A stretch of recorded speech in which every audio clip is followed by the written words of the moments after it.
and delighted to say that I have got some company with me in the studio this morning. Sam Turner, Jane Mangan, but the star of the show, Derby winning jockey Richard Kingscote. How does it sound? Sounds good.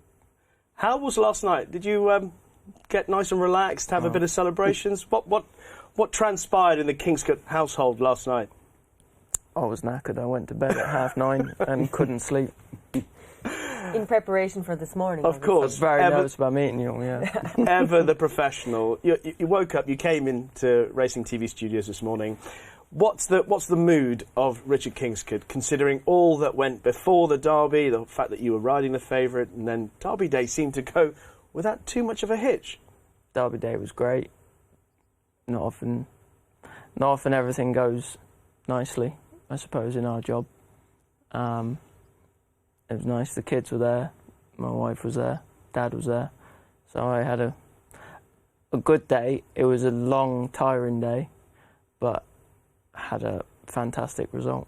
You certainly did. We'll obviously go deeper into the performance and the story of Richard Kingscote and the rise of Richard Kingscote. But Jane, just briefly summing up the 2 days at Epsom before we get stuck into the analysis of what we've seen, how would you describe it?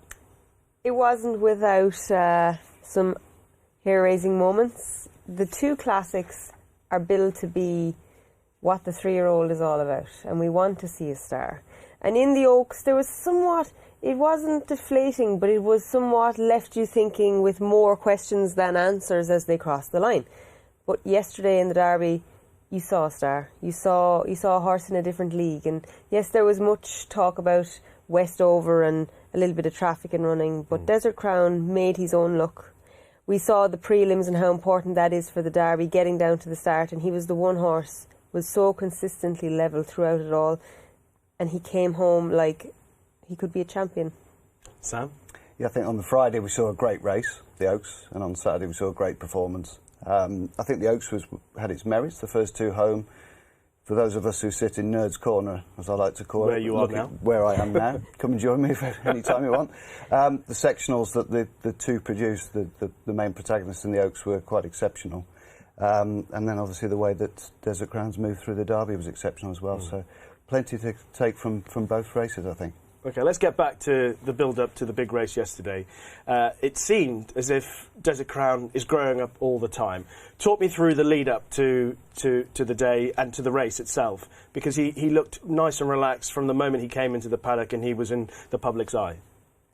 Every time I've sat on him, he's been very chilled out, and yesterday was the same. He was almost more relaxed than he was at York, cantering down. I was amazed how chilled he was, and he gave me a beautiful ride. Were you chilled before the race? Yesterday I was. 2 days ago I wasn't. Because? I don't know. Big day, isn't it? You got the draw. Were you pleased with that? Yeah, I was pleased with the draw. I'd have probably liked Ryan and William to be a bit closer to me. But I was happy where we were. It makes getting up the hill a little easier for us, doesn't it? So I wasn't worried about it. I don't know why I was nervous on Thursday, but yesterday I had a couple of spins beforehand, which was great, and it was really nice actually. Loads of well wishes on the way down, and because he was so calm, I was just able to chill out a little bit. One thing I noticed you said yesterday at the end of all the celebrations, that having your family there is great after you've won, but in the lead up to it, the change of routine. Yeah, I'm a weirdo. And, you know, every day you go to work, you're by yourself, you just chill out in the car, doing your own thing. But then, you know, yesterday, we've 2 cars going, I've got my dad with me, and then you're worrying about the kids, but luckily my wife's sorted everything, and my agent said this morning how fantastic she was and looked after everybody, and she's done a good job. Do you think it helped having something else to think about other than just Desert Crown? No. That's what the festivals do, isn't Yeah, it? they You know, do, yeah. you can go all year and then you get to the big day and you're like, I want my routine. I want to stick in my routine. And Yeah, I'd say you're a exactly. creature of habit. Just before we jump into the race, fireworks went off, and that's been a big talking point all over the sport. Did you notice it? Did it affect any of the horses around you? So I didn't see them. I was walking down the hill. I was still a furlong from the start. And yes, I noticed them. He noticed them, but didn't react. He jig-jogged for a little bit, perked him up. But I was fortunate that he was very chilled and he took it all very well. I can't say for everyone else, but... Let's get into the race, because early part of the race, as usual, jostling for position in the Derby is extremely important going to that right turn. What happens here? He jumped out great. Sir Michael asked me to be in the first half, as forward as I can be without putting him on his head. So I was pleased he jumped as well as he did. And then as we came back to the left, I still had a couple inside me, which wasn't ideal. Just had to work to get one off the fence. What would have been your ideal position? On the fence? No, one off. One off it. One off it was nice, but I had to work to get one off it. We still had one, that had to get out of the way. But fortunately, he was travelling so well, I was able to. And are you aware at this moment where William? No. Right, you don't. But you can see Stone Age. Yeah, I can see Stone Age, and I've got the 3 O'Brien horses in front of me, giving us a nice lead. And in all the lead up, I thought I'd be aiming to follow William and Frankie, but then after speaking with Sir Michael, it worked out that I was going to be a bit handier, and it was perfect. Momentarily, there was a point where you had no cover. He was a fraction keen. You wanted to get in behind Seamus, and just there, you're one off the rail beside Royal Patronage, and now he's completely relaxed. You must have been very pleased. Yeah, I was. Once I was able to get in behind that one and drop his head, he was perfect. He was much more alert yesterday. Coming down here, Star of India starts to come off the bridle. You don't want to be caught on heels. What are you thinking, inside or outside? I was umming and ahhing inside, outside, but I was always going to do outside. There was no point overcomplicating it. And here was the moment, I thought, from the 3 to the 2. You ask for a little bit of effort, and then he just comes back on the bridle. Have you had that feeling before? Well, we done it at York. It just took a little while to get him rolling, and yesterday he was so much more alert. He just took me upsides right and with ease. So I was able to just put the bit up in his mouth and fill him up, getting there way too early as usual. And you commit 2 down, it's over. He quickens, he puts them to bed. You ease down at the line. That must be surreal. Yeah, well, in a lot of derbies, it seems they can get away, and he done the same. But he picked up so well, and from the 3 pole, I felt I was on a derby winner, so I did actually quite enjoy that. Sam, just jump in and tell us about the performance he did on the clock. Well, yeah, I mean, it was obviously exceptional. Just that race-winning manoeuvre, though, between 3 and 2 out, where you sort of locked Stone Age in and you locked Westover in as well, was an interesting move. Was that more about keeping your horse just with a little bit left in the tank, or was it a thing, right, I'm going to keep you covered, you stay where you are, because I know I'm going to quicken? I think it's a natural thing when you ride every day. You just don't give anyone extra room than they need, and then I was keen to get to the rail once I was clear. Obviously, it wasn't hampering anybody, so give him a rail to run along, and it was helpful, and he put it to bed within strides, really. And how did you feel about that? So that last 100 yards, did you feel he was as strong there as he was, say, from 2 to 1? Yes. Yeah. Yeah. And he galloped out well. He done everything perfectly yesterday. When you look at Epsom over the years, it is a very significant test of stamina. You have to stay a mile and a half very, very well. The combination of characteristics that horse has shown yesterday, is that the perfect blend of speed and stamina that you would want in a middle distance horse? I think the way he relaxes through his races is perfect, and his turn of foot seems to be getting better. Obviously, it's only his third run, and he's still learning how to do things and how to manage his body. And at York, obviously, drifted, and we had the rail yesterday, and he was spot on. Now, this is a moment that I imagine if you won the first Derby, you don't take it all in. Were you able to drink in these moments as you came back in, the winner of the Derby? Yeah, I think so. I enjoyed it, and I was quite relaxed, and it was nice, and everyone had a nice day. Even there, the horse, amazing. He's after running the race of his life, and he's saying, "Okay, take my picture. I'll pick my ears." I talked to a lot of jockeys about the Derby and the atmosphere of it, and a lot of them refer to the wall of sound when you turn in. Did that hit you, the wall of sound? The first time I rode Derby Day, you really do. Normally, you wouldn't notice a crowd, even really at Royal Ascot. But there's something about the crowd on Derby Day, you do hear them. Yesterday, the race was a bit of a blur, so I can't say I did notice it, to be honest. But when you came back into the winner's enclosure, when did you first lock eyes on family members and that sort of telepathic knowledge of something great's happened for me and for the family? Yeah, I wasn't sure how close they'd get after the race, and it was nice that they were able to get into the ring there.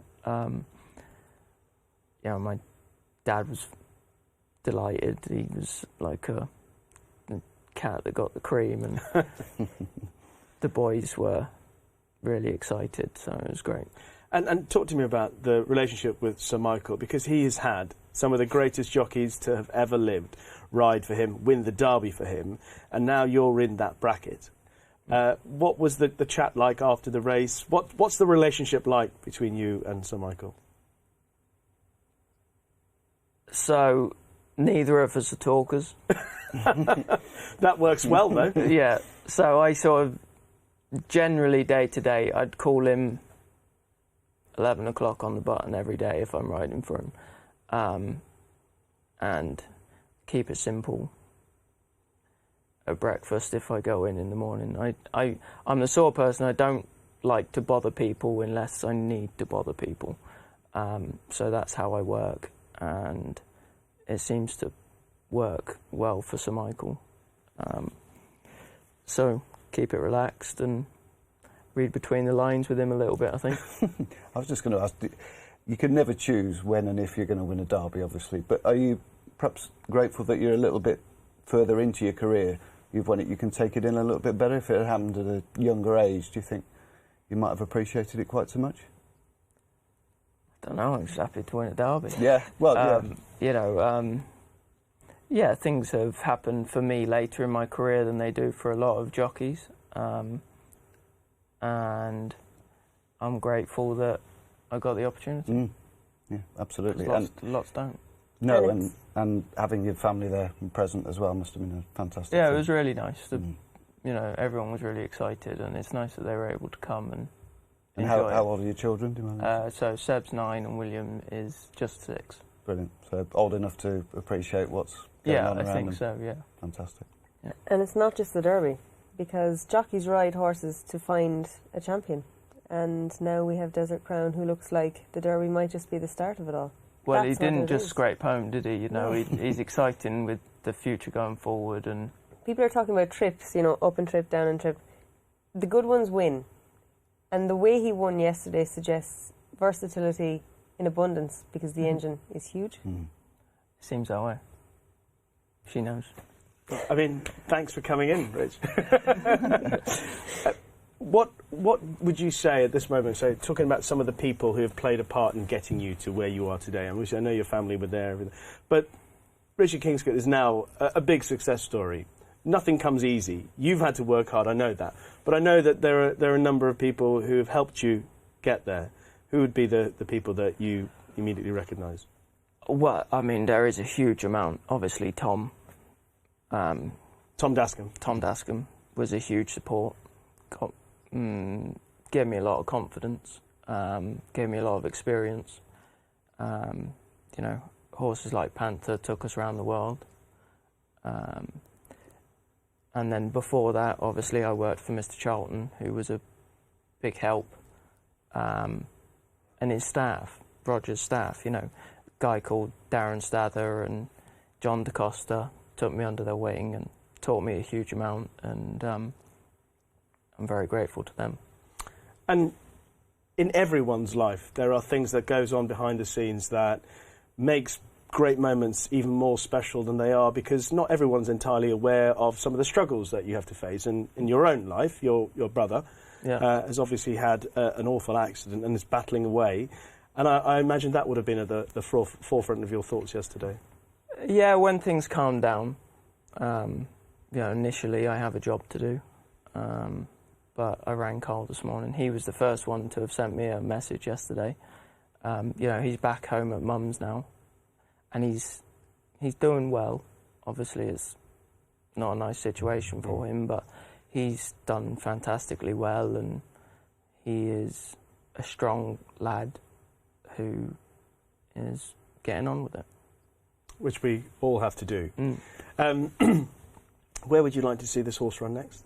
Well, I'm not getting drawn to that. But I would like to say my agent was there yesterday as well, and he's been with me almost from the start, and I'm not easy for him. Ish.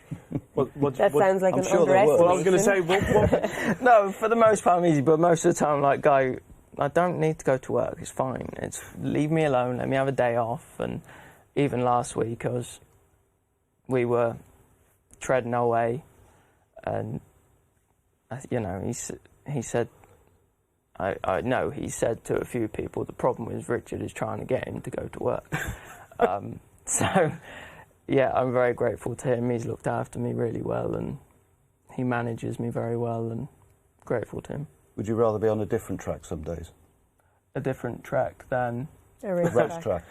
Yes. Yes, I will race a motorbike concrete race one track. day. Yeah. I will race it one day, but while things are going well, there's no point trying to jeopardise it. And No. I've noticed the word Ducati mentioned a few times in the aftermath of the Derby. A lot of people are... Is that... I don't know anything about race. Is that what you want to get hold of? And if I was going to buy another track bike, it probably wouldn't be a Ducati, but if I'm going to buy something for the road, it's one of the prettiest bikes. And is that your passion away from racing? Is that where you get a similar thrill, a buzz? So I'll probably embarrass myself. I've got quite a few hobbies. The bike is the main one.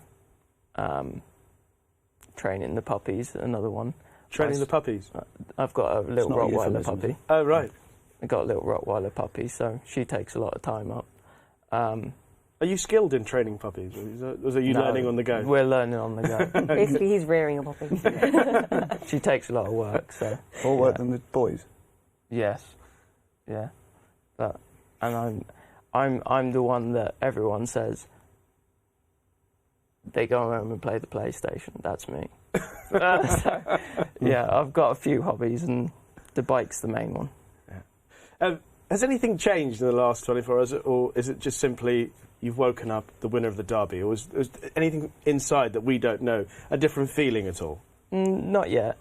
I'm amazed how many people have sent messages. I haven't got through them all yet, so I'm sorry.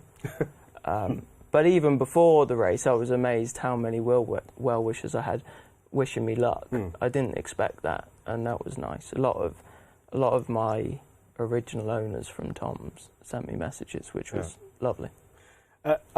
Just before we came on air, I was chatting to you saying that the one thing I noticed about you, and I think we've spoken about it when I've done a normal Wednesday night at Kempton and we've chatted, and I've said there's been a huge amount of confidence in the way you ride horses, and you know that sort of, you don't have to second guess yourself, instinct leads you to the right decision most of the time. But to move that confidence from a regular Wednesday night at Kempton to the biggest stage of all for a flat jockey, the Derby and riding the Derby favourite and producing. How do you do that? What's the mentality to go, yeah, it's just another race, or is it not just another race and you ride with a little bit of... I think in the build-up, looking at it, you feel as though you have to do something special to win a big race. But at the end of the day, the horse was more than good enough, and they do the work. So I think you have to trust in that. And as it came for me, he won very well. It's harder to win a 0-60 at Wolverhampton over 7 than it is, when the horse has got no weight in hand, and that's harder. Fair enough. Sam? It is a birthplace of champions. I mean, Emily Upjohn nearly pulled it off from the Oaks, didn't she? So Jack Hobbs. There's been all sorts of classic winners come at Wolverhampton. It is a tough place to win. Well, Nottingham is the birthplace of champions. That's not... Well, yeah. Golden Horn there won. As well. He made his debut there. I thought Epsom was the birthplace of champions, but obviously no, that's just their coronation. Nottingham's taking all the credit now. So in terms of the future for this horse, because I think Jane mentioned it, both Sam, he's only run 3 times, and as he's running, he's maturing. So, because I think I heard a conversation with Bruce Raymond in the lead-up to the race, talking about this horse potentially being even better at 4 and 5. Now, whether that even happens or not, that's... But the progression he's showed, even this season, between the Dante to now, is it possible to quantify that for people at home to make us understand? I don't know how to explain how good he is, but the best horse I'd had before him took probably 8 or 9 runs to get rated 118. He took 2 to get rated 117. So... he's very professional. I assume you're talking about Brown Panther. Panther was my best before him. And, he stayed around for a while and he improved. And Sir Michael's invariably do improve with time. I don't know what path Sir Michael will take with him, but he's an exciting horse. You don't really care what path. Once he's on it. Yeah. Look, Sir Michael's under no obligation to use me. They are Ryan's rides until he can't ride them. So I'm just fortunate that I get the second pick. So that's the agreement for everyone to understand, that Ryan still gets first, or Ryan's still first. Yeah, they're Ryan's rides until he's got his obligations with Aidan. So just to... obviously, you've just won the Derby, so I don't want to... But if the next run... say he ran in the King George next, and Aidan may not have a runner, you'd be waiting for confirmation that you would definitely be riding. Yeah, I would have no expectation, and that's how I work. I think it's the best way. Expectation is a killer, and I've had a big day out of him, but they're not. I don't see them as my rides. I'm very grateful that I get to ride them. But, as I said, Mr. Stout is under no obligation to use me. Because that's one of the hardest parts of the game, isn't it? Getting jocked off. I mean, it happens to every jockey, doesn't it? Even the best, and in the week of, Leicester's untimely passing, really, that was even more brought into focus, and especially with Frankie coming in on Pisbadeel. But if you can mentally get that right, that you have no expectation, then you've got a big chance, haven't you, of just keeping everything focused, and when you do get the opportunity, you can take it. Yeah, I mean, I've been jocked off. Everyone gets jocked off, and that's a part of it, and, you take it and kick on and It's not easy, though, sometimes, is it? No, of course it's not, but, I'm old enough now that it's not the end of the world, and, I've had some big days, and hopefully I'll be about for a few more big days. We all get jocked off. You're absolutely right. Nick Luck will be here next Sunday. But we know that one person who never get jocked off is Lydia Hislop. And yesterday she did a brilliant interview with Sir Michael Stout. Sir Michael Stout has won his 6th Derby, the Cazoo Derby, with Desert Crown. Many, many congratulations. You've done a round of interviews, but I'm going to beg you to talk about this race once more. I suspect you'll enjoy it because he won so impressively. Yes. I was very comfortable from the time he got to the top of the hill, and he's a lovely athlete. He came very smoothly down the hill, and he's got a lot of talent. I was really impressed with him in the preliminaries. I was really impressed with him in the preliminaries as well. Yeah, he's got a good mind, very calm. And you need that so much for him. It's very important. Very important. And the way he won, do you feel he'll be adaptable 10 or 12 furlongs? Well, look, he's very impressive in the Dante, and he's got some good speed on the dam side, and no problem 10 furlongs. And after the Dante, you were saying that he'd had a little hold-up in February, and the Dante was the earliest you could get into the track. So you must have been expecting him to take a good step forward. Had he been showing you that at home?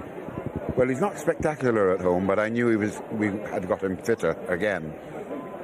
And you seem quite confident beforehand. Did that confidence last till this morning? Well, it evaporated as the morning went on. The official time of the winning horse was 2 But got better as you watched it. Yeah. 1 second. And what did you make of the ride? I mean, you've had Walter Swinburne riding for you, Kieran Fallon, Ryan Moore winning derbies for you previously. What did you make of the ride from Richard Kingscote? Well, I've been impressed with Richard from the time he came and got involved with us, and I was very confident that he would do the job today. What do you think his key assets are? Well, I think he's a deep thinker. He has beautiful hands, and he's calm. Yes. I was about to say, he's just like his horse, isn't he? Yeah. And how about you? Now, you were in the press conference just now. You were invited to reflect on the fact that it had been 12 years since Workforce won the Derby, and invited to wonder whether you had thought, am I ever going to be here today again? And you eventually answered the question. What is your reflection on that? What were you thinking over those times? Well, you realise that your chances lessen. But I wasn't paranoid about it. I was just hoping one would come along, and it did. So is that kind of your philosophy? You're just taking it as it comes to you, not forcing about it, not trying to worry about things you can't control? Give me an insight. Yeah, well, look, things are very different in my life, now, and we'll just have to see how things go. And it must have been a terribly difficult time, and I'm sure that you must have felt the support and the love from racing fans towards you during that time. Yes, absolutely, because she was very popular. She was. She was wonderful. Yeah, Coral was just great in every direction. She was. Everyone's delighted for you, Sir Michael. It's a wonderful day. Many congratulations. Thanks. Thank you. I have to say that Lydia was at her absolute best in that interview there, and Sir Michael, I know you're probably not massive cricket fans, but watching that interview, it's like Lydia was the bowler, and she kept bowling outside off stump, and he kept leaving every delivery that she bowled. But just at one moment, he nicked one. He went after one. And you just got a little bit of a glimpse inside the personality. And it's quite emotional watching Sir Michael talking like that, because you don't often see it, Rich. I mean, you obviously spend more time with him, but he's very different at home, I imagine, to the persona that we see on the racecourse very often, and that was just a little brief moment of what he has experienced, and a little bit of personality and a little bit of personal insight, as Lydia said. Yeah, I enjoyed watching your show with him the other day. It was good. I stayed up till 1 watching it the other night, and yeah, we're all different. He's a professional man, and he's goes and does his job, and he does best by his horses, and I think that's what we all try to do. Yeah. And some of us aren't made for the camera, but he's a lovely man to deal with. Indeed. Jane, people talk about personalities, and we want more personalities in the sport, but you are who you are. You can't be something that you're not. And he has been true to himself through his entire career, but every so often a moment like yesterday happens, and that was very sweet, I thought. Yeah, that's a golden nugget, and nobody likes falsities. No. Don't give us what you're not. Yeah. Give us who you are, and that was genuine. and it was endearing, and it was real. In the aftermath of what he must have thought, God, is there ever going to be another Workforce or a Shergar? And chances are that there wouldn't be.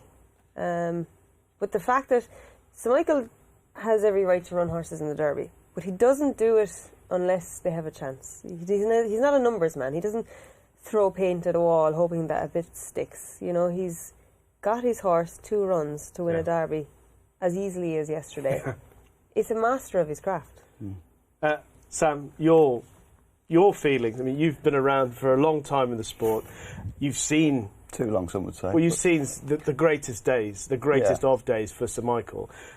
What was it like for an observer like yourself watching yesterday unfold? Yeah, and just there was a point there, and also at York as well afterwards when Lydia interviewed him, that, you know, you could tell that he probably has changed. Obviously, the events of the last 2 years, losing Coral, has had a profound effect on him.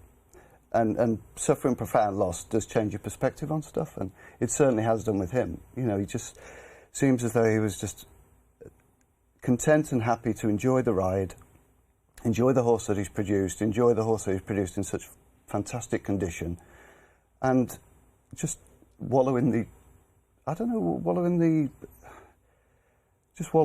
enjoyment of the day, really, with a little less pressure that had probably gone past. You know, he's 76 years of age now. He's the oldest trainer to ever win the Derby, which is, you know, a phenomenal achievement. The fact that he's still got the same longevity and the same motivation to go forward with you know, top-class training of brilliant thoroughbreds. So I'm in absolute awe and admiration of him.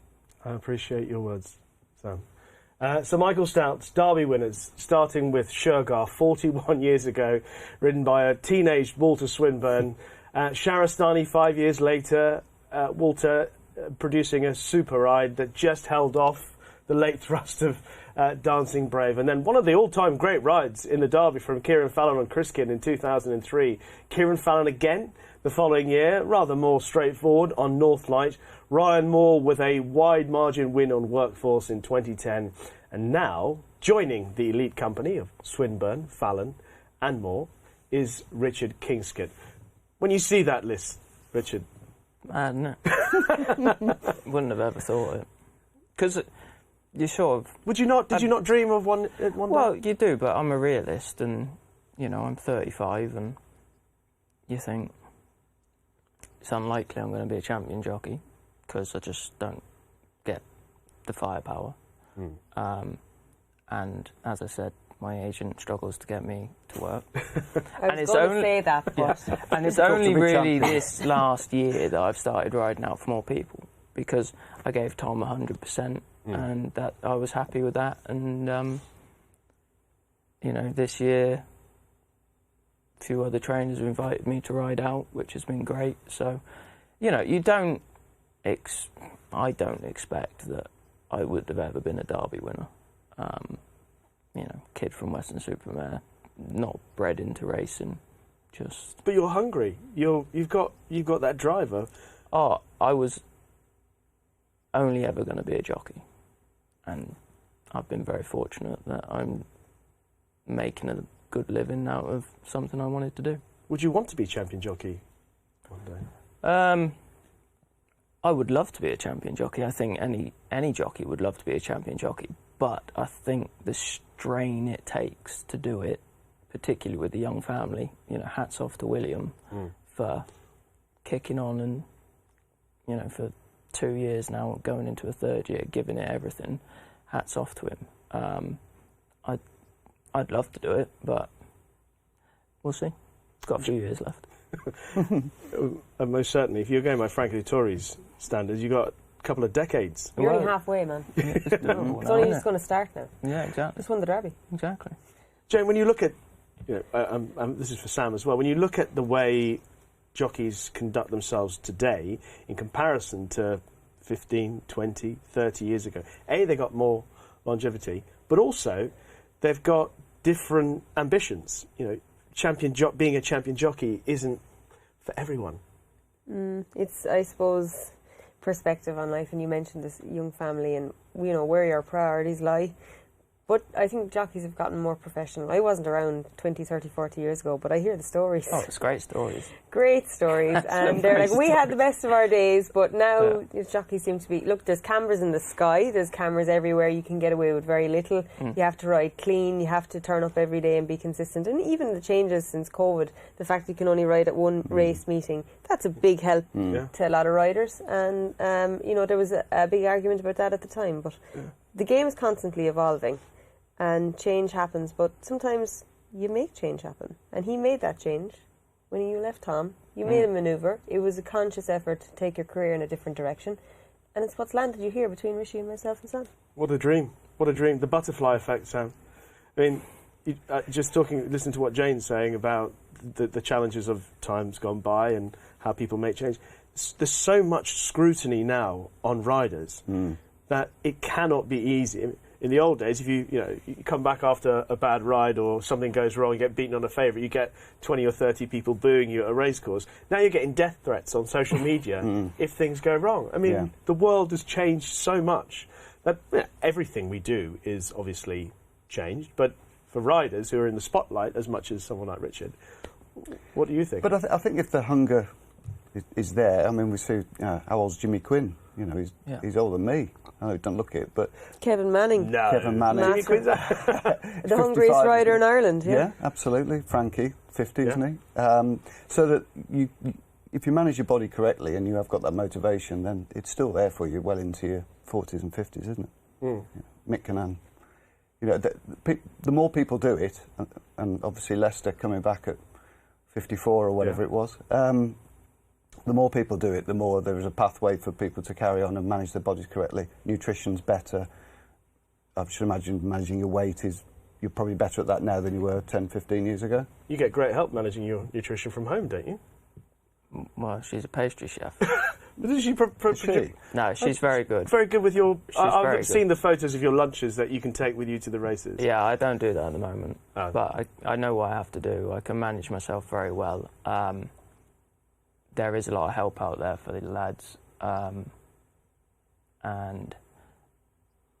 I probably shouldn't get onto it. I think there's some good things happening, and I think there's been some bad things happening, but there is a lot of help for young lads. Is the nutrition improving on the racecourses? Yes, there is improvement in that, but the problem with good nutrition is it's easy to put on good muscle. So I think there's a balance that young lads need to figure out. You mentioned a few bad things there. Can you just give us one or two that you would like to see improved? For me and most jockeys, I think getting rid of saunas is a poor idea. There's time restraints to losing weight. You won't stop jockeys trying to sweat. So now lads are having to sweat at 6 o'clock in the morning. As You've opposed seen that? to... People resorting to other measures? Yeah, of course. Lads are running around the track 3 times. Their bodies won't take it for long. Okay, interesting point. Well, these things, in fairness, these things need to be aired. They need to be highlighted, because what we don't want is an incident that highlights it after something bad has happened. What we would like to do is prevent anything bad happening. So if anybody's watching, would like to learn more, I mean, get on it. saunas are hard work, but it's the lesser of what are other evils. Jockeys are in a weight-restricted sport. We all know that. We know that when we come into it, and we're grown-ups. So I think we need to have that as our own decision. Well, let's bring I've this... opened up a can of worms for you. Well, I mean, to be fair, it's a conversation to be had. It's good to air that. It is a I conversation that needs to be had, because it is your well-being. Yeah, I think a lot of... We had £6 last year, which was great, and a lot of jockeys appreciated that, but it could never stay. It was not published, and I understand the BHA not wanting to keep that, but getting rid of saunas is... it makes life very difficult for a jockey not to have that there. Well, Richard, it's... I know that we ended up... Let's finish on a really brighter note. With you having reached the point now where you're a Derby winning jockey, you're leaving here, you're going to... Goodwood. Your entire career trajectory at the moment has just taken off over the last few years. What's the next ambition for Richard Kingscote now that you can be counted alongside Swinburne and Fallon and Ryan Moore as a Derby winning jockey? Is it simply, I want to do it again, I want to taste Group 1 Derby glory again, or is there something else burning? I think I just want to keep enjoying my job, and that's it, isn't it, really? You know, if you enjoy your job, it's an easy job to do. And days like yesterday are wonderful, likely rare, but getting on a horse like him, hopefully they won't be quite as rare. Well, I'm going to have a bet that you might have another day or two like yesterday, maybe not at Epsom, but elsewhere, this year ahead on Desert Crown. I don't think it's the biggest No, it wouldn't be a shock, to say would that, it? would it? No. It's been a real pleasure. Thank you you so much for coming in. I mean, you've just won the Derby. You could easily have gone off and had a nice quiet morning riding a Ducati or whatever it is that you crazy guys do. Did you not see him arrive in? He just took off his helmet. Didn't? How'd you get your hair like that then? No, I didn't. No, not yet. I haven't got one on the road at the moment. At least you have hair. Richard Kingscote, the Derby winning jockey. It's been a pleasure having you on Luck on Sunday. We wish you the very best of luck with Desert Crown and Sir Michael Stout. May 2022 continue to bring more success for you all. Thank you.